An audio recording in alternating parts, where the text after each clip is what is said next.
الحمد لله وكفى وسلام على عباده الذين اصطفى خصوصا على أفضلهم وخاتم النبيين محمد الأمين وعلى آله وأصحابه أجمعين أما بعد أعوذ بالله من الشيطان الرجيم بسم الله الرحمن الرحيم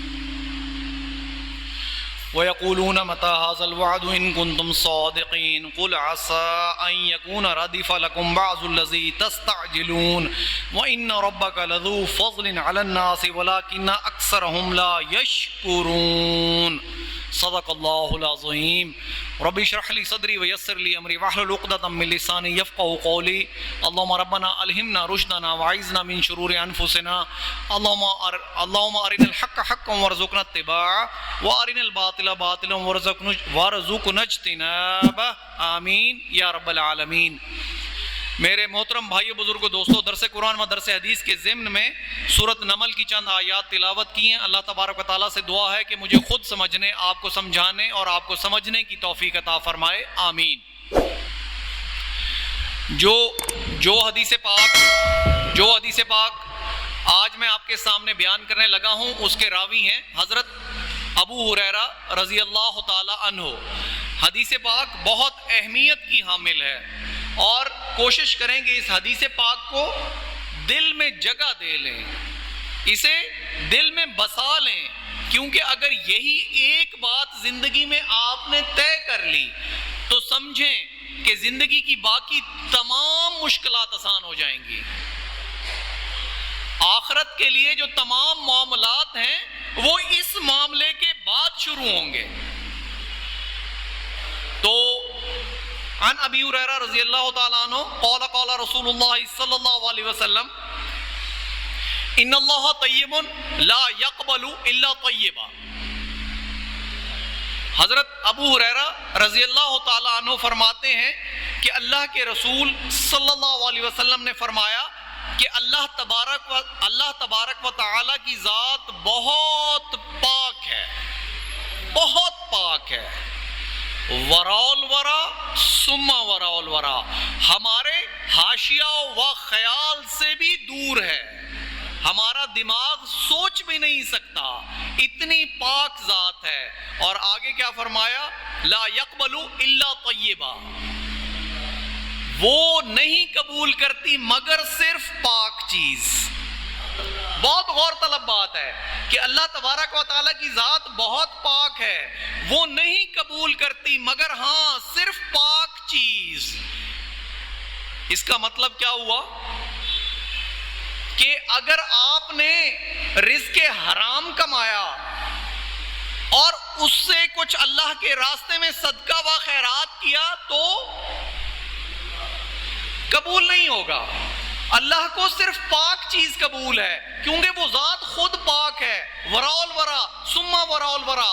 اس کے علاوہ آپ نے وہ حرام رزق سے جو لقمہ کھایا اور ساتھ آپ نے بسم اللہ بھی پڑھا، الحمدللہ الذی بھی پڑھا، اطعمنی وسقانی وجعلنا من المسلمین، سب کچھ پڑھ لیا لیکن قبول نہیں ہے۔ آپ کے غرض دنیا میں گزرنے والا ہر لمحہ جو آپ اللہ کی رضا میں بسر کر رہے ہیں، کوشش کر رہے ہیں کہ وہ اللہ کی رضا میں گزر جائے، وہ قبول نہیں ہے۔ کیوں؟ کیونکہ اس فکرے نے طے کر دیا کہ اللہ تبارک و تعالیٰ کی ذات پاک ہے اور وہ کوئی چیز قبول نہیں کرتی ہاں مگر صرف پاک کے۔ اور آگے اللہ کے رسول نے کیا فرمایا؟ ان اللہ عز وجل امر المؤمنین ما امر به المرسلین یا ایھا الرسل کلوا من الطیبات واعملوا صالحا، کہ اللہ تبارک و تعالیٰ نے فرمایا اہل ایمان کو جیسا کہ اس نے حکم دیا تھا اپنے رسولوں کو کہ اے میرے رسولو کھاؤ پاک چیزوں میں سے اور نیک عمل کرو، پاک چیز کھاؤ اور نیک عمل کرو۔ اور فقال اللہ تعالی، اور اللہ تبارک و تعالیٰ نے آگے فرمایا یا ایھا الذین آمنوا کلوا من الطیبات ما رزقناکم واشکروا للہ ان کنتم ایاہ تعبدون، کہ اے ایمان والو جو رزق میں نے تمہیں دیا اس میں سے پاک پاک رزق کھاؤ، پاک رزق کھاؤ. ایک رزق کو آپ پاک حلال طریقے سے بھی کما سکتے ہیں اور وہی رزق آپ حرام طریقے سے بھی کما سکتے ہیں. بات صرف سوچ کی ہے، بات صرف سوچنے کی ہے، آپ کے دل کی ہے کہ رزق آپ کا مخصوص ہے. موت کی طرح رزق آپ کا پیچھا کرتا ہے. رزق آپ آخری لقمہ کھائے بغیر اس دنیا سے رخصت نہیں ہوں گے. آخری لقمہ کھائے بغیر اس دنیا سے آپ رخصت نہیں ہوں گے. رزق آپ کا موت کی طرح پیچھا کرتا ہے.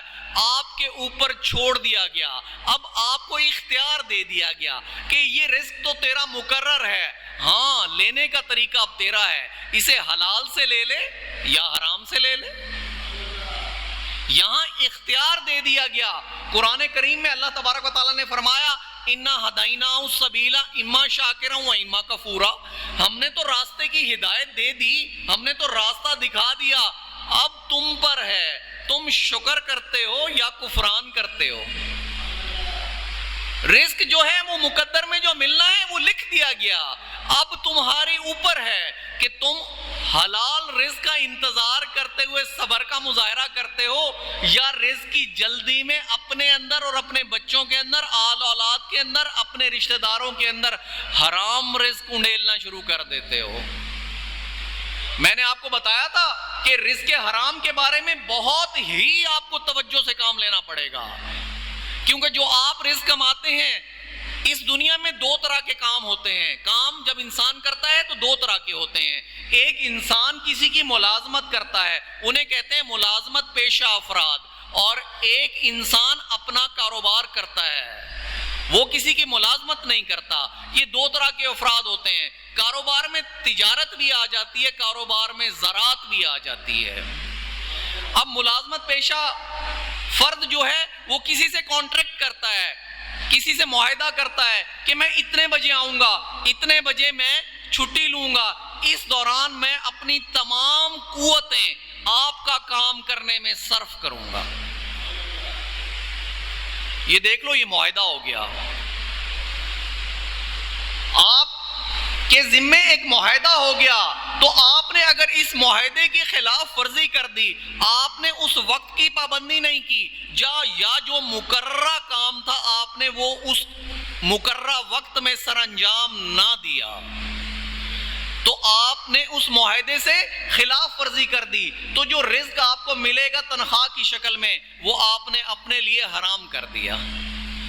وہی رزق آپ حلال کر سکتے تھے اگر آپ اس معاہدے کی پوری پابندی کرتے. اور ہاں، اگر بطبائے بشری آپ کی طبیعت خراب ہے، آپ نے اپنے باس کو انٹیمیٹ کیا کہ آج میں کام نہیں کر پاؤں گا، چاہیں تو میرا حصہ کاٹ لیں، میری تنخواہ کاٹ لیں، چاہیں تو مجھے معاف کر دیں اور مجھے چھٹی دے دیں، آپ کے لیے جائز ہو جائے گا. اور آپ نے اس کو اطلاع دیے بغیر آپ نے اوقات میں چوری کی، آپ نے کام میں چوری کی، آپ کی نیت میں کوئی اور فطور رہا، تو جو رزق حلال طریقے سے آپ کو ملنا تھا وہ آپ نے حرام طریقے سے لے لیا. اب اس رزق سے کھایا ہوا جو لقمہ بھی ہوگا وہ قبول نہیں ہوگا. اس رزق سے دیا ہوا اللہ کے راستے میں کوئی بھی چیز قابل قبول نہیں ہوئے گی. یہی بات آپ کاروبار پہ لے جائیں، یہی بات آپ زراعت پہ لے جائیں کہ جب آپ کاروبار کرتے ہیں، زراعت کرتے ہیں، کسی کو کوئی چیز لین دین یا بیچتے ہیں، تو اس میں اس چیز کے نقائص بیان کرنے ہیں، اس چیز کا وزن پورا ہونا چاہیے، اس چیز کا جو ریٹ ہے وہ مارکیٹ کے ریٹ کے مطابق ہونا چاہیے. تمام چیزیں گاہک کو بتا دیں، اس کے سامنے اس کا وزن کر دیں. اگر گاہک راضی ہو جائے، وہ اچھی طرح اس چیز کو دیکھ بھال کر لے، آپ کا سودا طے ہو جائے، تو رزق کیا ہوگا؟ حلال ہو جائے گا آپ کے لیے. اگر ان تمام چیزوں میں کوئی کمی ہو گئی تو پھر آپ نے حرام رزق اپنے اندر انڈیل لیا. بس یہی اللہ تبارک و تعالیٰ فرما رہے ہیں کہ اے اہل ایمان، تم کھاؤ اس رزق میں سے پاک جو میں نے تمہیں دیا ہے، اور اللہ کا شکر ادا کرو. وَاشْكُرُوا لِلَّهِ إِن كُنتُمْ إِيَّاهُ تَعْبُدُونَ، کہ اگر تم میری بندگی کرنے والے ہو تو میرا شکر ادا کرو، میرا شکر ادا کرو. اللہ تبارک و تعالیٰ کہتے ہیں فَإِن شَكَرْتُمْ لَأَزِيدَنَّكُمْ، اگر تم میرا شکر ادا کرو گے میں تمہاری نعمتوں کو بڑھا دوں گا. شکر ادا کرنا بہت ضروری ہے، کیونکہ مالک کا شکر ادا کیے بغیر، مالک کا شکر ادا کیے بغیر آپ نہیں چل سکتے. وہ آپ کا خالق بھی ہے، وہ آپ کا مالک بھی ہے. اللہ تبارک و تعالیٰ نے سورۃ عادیات میں یہی بات گھوڑوں کے بارے بیان کی ہے. فالعادیات ضبحا فالموریات قدحا فالمغیرات صبحا فاثرنا به نقعا فوسطنا به جمعا. ناصر صاحب بیٹھے ہیں، ہمارے دوست احباب عربی سمجھنے والے بیٹھے ہیں کہ گھوڑوں کی تعریف کی گئی ہے. تعریف کس بات پہ کی گئی ہے؟ کہ گھوڑا اپنے مالک کے اشارے پر، مالک اسے کیا کرتا ہے؟ اسے دانے دیتا ہے، چارہ دیتا ہے، اس کی مٹھی چاپی کرتا ہے، بس یہی کرتا ہے نا. مالک نے اسے تخلیق تو نہیں کیا، لیکن وہ گھوڑا اپنے مالک کے اشارے پر اپنی جان کی پرواہ نہیں کرتا، بلکہ لشکروں کے لشکر میں اس کے کہنے پر گھس جاتا ہے جہاں اسے معلوم ہوتا ہے کہ اس کی موت ہو سکتی ہے. یہ گھوڑا اپنے مالک کا اتنا وفادار ہے. لیکن اللہ تبارک و تعالیٰ کہہ رہے ہیں کہ اے انسان، جس کو میں نے تخلیق کیا، تجھے میں نے تخلیق بھی کیا، تمہاری نکسک بھی درست کی، تمہارے نفس کو میں نے وَنَفْسٍ وَسَوَّاهَا، تمہارے نفس کو میں نے اس کی نکسک بھی درست کی، تمہیں احسن تقویم پہ بنایا، پھر اس دنیا میں تمہیں رزق بھی دیتا ہوں. اس کے باوجود بھی تو میرا ناشکر ہے. ان الانسان لربہ لکنود، کہ بے شک انسان تو اپنے رب کا ناشکرہ ہے. وَإِنَّهُ عَلَى ذَلِكَ لَشَهِيدٌ، اور وہ اس ناشکرے پن میں خود گواہ بھی ہے. ناشکرہ کیوں ہے؟ وَإِنَّهُ لِحُبِّ الْخَيْرِ لَشَدِيدٌ، کیونکہ اس کے اندر مال کی طلب بہت زیادہ ہے. وہ مال کمانا چاہتا ہے، دنیا کمانا چاہتا ہے، چاہے حلال طریقے سے آئے چاہے حرام طریقے سے آئے، وہ اس بات کی پرواہ نہیں کرتا. اس خالق کی طرف اس کی نظر نہیں اٹھتی جس نے اس کی تخلیق بھی کی اور اب اس کو وہ رزق بھی دے رہا ہے. اس خالق کی طرف اس کی آنکھ نہیں اٹھتی. وہ اپنے رب کا ناشکرہ ہے.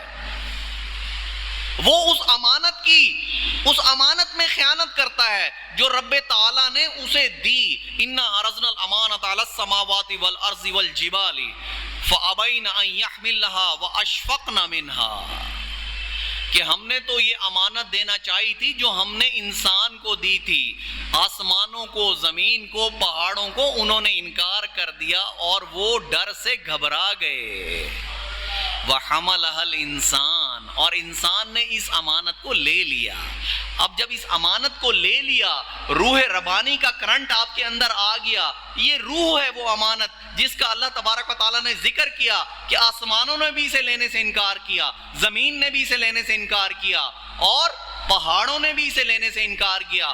وہ اس کا بوجھ اٹھانے سے قاصر تھے مگر انسان نے اس کا بوجھ اٹھا لیا. اب بوجھ اٹھایا ہے تو اس کے تمام پورے کرنے پڑیں گے لوازمات بھی. پھر ایک ایک لقمہ دیکھ کر کھانا پڑے گا کہ اس میں حرام کا عنصر شامل تو نہیں ہے اور میرے رب کی ناشکری تو نہیں ہو رہی کہیں.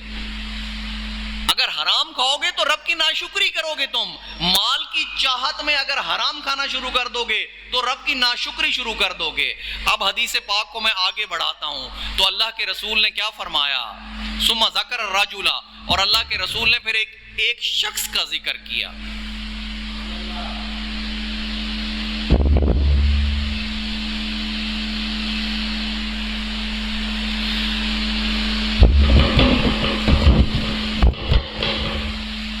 اللہ کے رسول نے صلی اللہ علیہ وسلم ایک شخص کا ذکر کیا.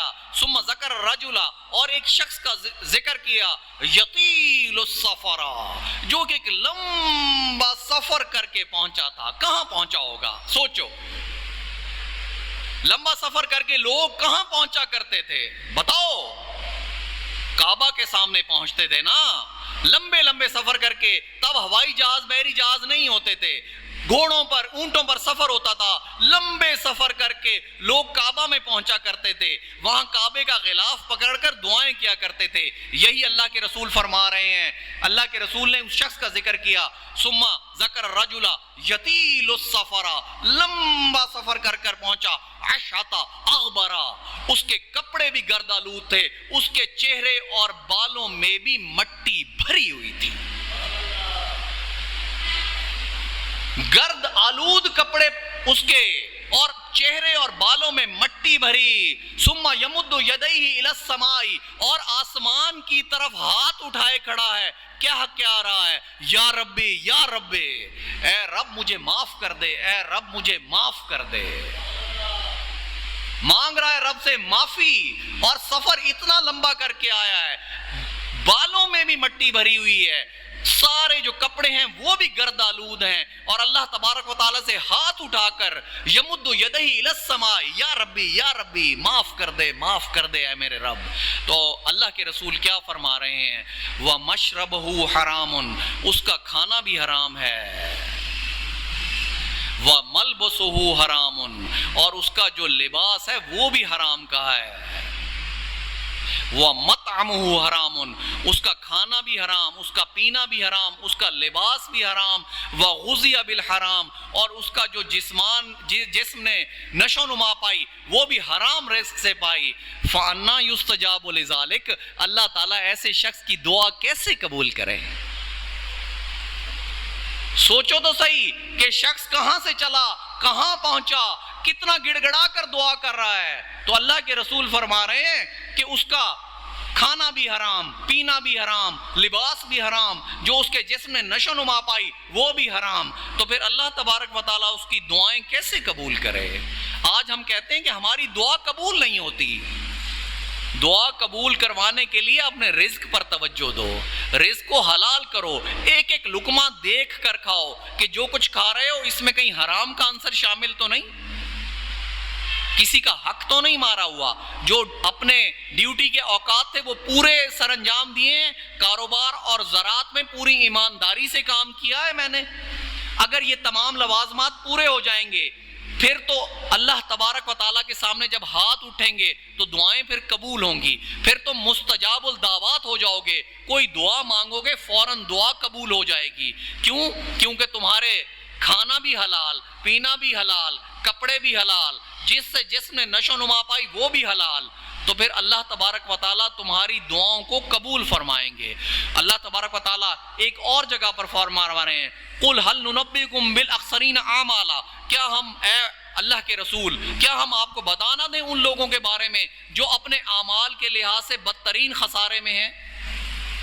کون سے لوگ؟ الذین ضل سعیہم فی الحیات الدنیا وہم یحسبون انہم یحسنون صنعا، کہ جن لوگوں نے اپنی تمام کوششیں اس دنیا کو کمانے میں لگا دی اور وہ یہ سمجھتے رہے کہ وہ بہت اچھا کام کر رہے ہیں،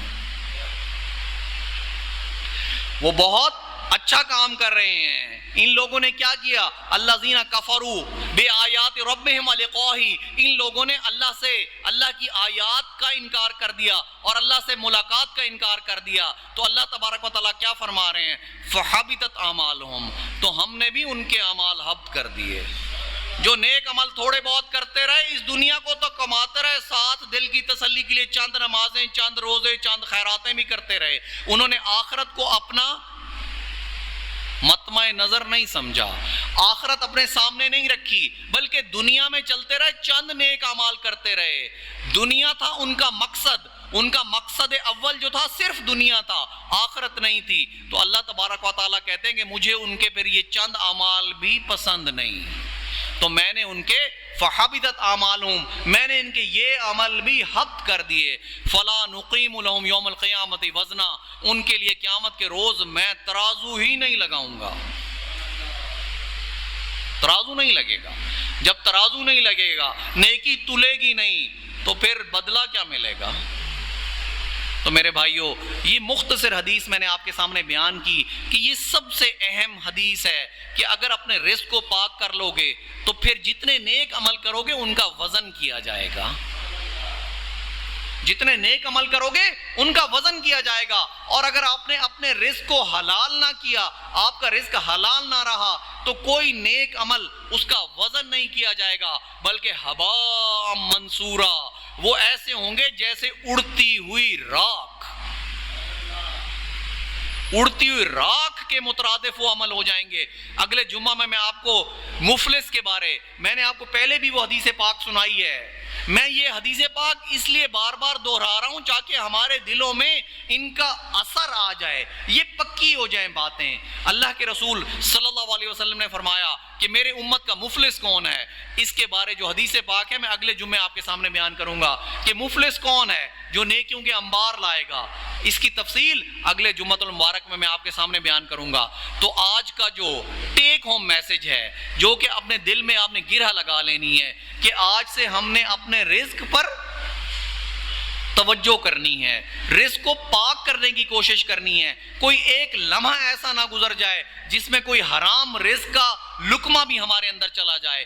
کوئی سودی کام نہیں کرنا، کوئی سود کا ایک لقمہ بھی ہمارے اندر نہ چلا جائے۔ کوئی ہمارا رشتہ دار اگر سود کا کام کر رہا ہے تو اسے بھی منع کریں، اسے بھی منع کریں، کیونکہ اللہ اور اس کے رسول سے جنگ ہے۔ بالکل حرام ہے سود کا دینا بھی حرام، سود کا لینا بھی حرام، اور سود کے لیے جو لکھنا ہے وہ بھی حرام۔ تو اس لیے ہمیں ان تمام باتوں پر توجہ دیں۔ جب رزق حلال ہو جائے گا تو اس کے اوپر جتنے بھی نیک عمل کریں گے، چاہے وہ چھوٹے ہوں گے، چاہے وہ مختصر ہوں گے، چاہے وہ ٹوٹے پھوٹے بھی ہوں گے، عبادات ٹوٹی پھوٹی بھی ہوں گی، اللہ کے ہاں ان کی ویلیو ہوگی، ان کی وقت ہوگی، ان کا وزن ہوگا، ان کو تولا جائے گا۔ ورنہ اگر بڑے بڑے اعمال بھی کر لیے اور رزق حلال نہ رہا تو پھر کوئی چیز تلے گی نہیں، کسی چیز کا وزن نہیں کیا جائے گا۔ اہم بات آج پلے باندھ کر گھر جانا۔ 2 آیات کا ترجمہ کرتا ہوں پھر درس کا اختتام کریں گے۔ وَيَقُولُونَ مَتَىٰ هَٰذَا الْوَعْدُ إِن كُنتُمْ صَادِقِينَ، یہ جو مشرکین تھے یہ اللہ کے رسول سے کہتے تھے کہ آپ جو ہمیں ڈراتے رہتے ہیں کہ اللہ کا عذاب آ جائے گا، اللہ کی پکڑ آ جائے گی، تم جہنم میں چلے جاؤ گے یا اس دنیا میں عذاب کے مستحق ہو جاؤ گے، تو وہ کہتے تھے کہ کب یہ عذاب آئے گا؟ اگر آپ سچی باتیں ہمیں بتاتے ہیں، اگر آپ سچے ہیں تو یہ عذاب کب ہم پر نازل ہوگا؟ مطلب استہزاء کرتے تھے، مذاق اڑاتے تھے۔ وہ سمجھتے تھے شاید اللہ کے رسول جو بات کر رہے ہیں خدا نہ خواستہ، نعوذ باللہ وہ سچی نہیں ہے۔ حالانکہ میں نے تو آپ کو پچھلے جمعے بتایا تھا کہ اللہ تبارک و تعالیٰ خود بتا رہے ہیں وَمَا يَنطِقُ عَنِ الْهَوَىٰ إِنْ هُوَ إِلَّا وَحْيٌ يُوحَىٰ، کہ میرے رسول تو اپنے جی سے کوئی بات کرتے نہیں، یہ تو جو بات کرتے ہیں میں وہی کرتا ہوں۔ میری جو بات ہے وہ زبان اللہ کے رسول کی استعمال ہوتی ہے، بات اللہ تبارک و تعالیٰ کی ہوتی ہے۔ اتنے سچے ہیں میرے رسول صلی اللہ علیہ وسلم۔ تو اللہ تبارک و تعالیٰ نے آگے کیا فرمایا؟ قل، اے اللہ کے رسول ان سے کہہ دیجئے عسیٰ ان یکون ردف لکم بعض الذی تستعجلون۔ ناصر صاحب بیٹھے ہیں، رادفہ یہ بہت اہم لفظ ہے، اس سے ردیف نکلا ہے۔ رادفہ کا مطلب ہوتا ہے کہ جب گھوڑے پہ ایک سوار ہوتا ہے، جو دوسرا سوار اگر گھوڑے پر بیٹھ جائے اس کے ساتھ تو وہ اس کی پشت سے مل کر بیٹھتا ہے۔ تو اس دوسرے سوار کو کیا کہتے ہیں؟ ردیف کہتے ہیں، ردیف، کہ یہ اس کی پشت سے لگا ہوا ہے۔ تو یہاں اللہ تبارک و تعالیٰ نے اپنے نبی کو کیا کہا؟ قل، کہہ دیجئے کہ جس عذاب کی الذی تستعجلون، کہ جس عذاب کی تم جلدی مچا رہے ہو، جس عذاب کے بارے تم جلدی کر رہے ہو، اس کا کچھ حصہ تمہاری کمر سے آ لگا ہے۔ ہو سکتا ہے کہ جس عذاب کی تم جلدی مچا رہے ہو اس کا کچھ حصہ اب تمہاری کمر سے آ لگا ہے۔ یہ اشارہ تھا غزوہ بدر کے بارے میں کہ جہاں مشرکین کو ایک بہت بڑا چرکا لگا تھا، ان کے 70 بڑے سردار کیفر کردار کو پہنچ گئے، جہنم واصل ہو گئے، جہنم رسید ہو گئے۔ ابو جہل جو اپنے آپ کو بہت بڑا شاہ سوار مانتا تھا، طاقتور مانتا تھا، اور اس کا غیظ و غضب اتنا تھا، اس کو بھی قتل کر دیا گیا، غزوہ بدر میں قتل کر دیا گیا۔ اور جب قتل ہونے لگا اس دلیر کی بات تو سنو، دل میں وہ تسلیم کرتا تھا کہ محمد سچے ہیں صلی اللہ علیہ وسلم۔ جب ایک دفعہ اس سے پوچھا گیا کہ محمد صلی اللہ علیہ وسلم جو بات بتاتے ہیں تمہارا اس کے بارے کیا خیال ہے؟ کہا 100% سچ بولتے ہیں۔ میں تو اس لیے قبول نہیں کرتا کہ ہمارا قبیلہ ہمیشہ ان سے اوپر رہا ہے، ہم حاجیوں کی زیادہ خدمت کرتے تھے، ہماری چودراہٹ ہے ادھر، اپنی چودراہٹ اور تکبر بچانے کے لیے اس نے رب کا انکار کر دیا۔ اور جب اسے قتل کیا جانے لگا تو اس نے کہا کہ میرا سر نیچے سے قلم کرنا تاکہ نیزے کے اوپر جب سر لگے تو بلند نظر آئے. سوچو تو صحیح اس شخص کی دلیری، اس کی دلیری تو سوچو. لیکن اگر ہدایت نہیں ملی تو کچھ نہیں ملا. اگر نعمت ہدایت نہیں تو سمجھ لو کچھ بھی نہیں. اگر ہدایت نہیں تو صحت بھی کسی کام کی نہیں. اگر ہدایت نہیں تو دولت بھی کسی کام کی نہیں. اگر ہدایت نہیں تو شہرت بھی کسی کام کی نہیں. وآخر دعوانا ان الحمدللہ رب العالمین.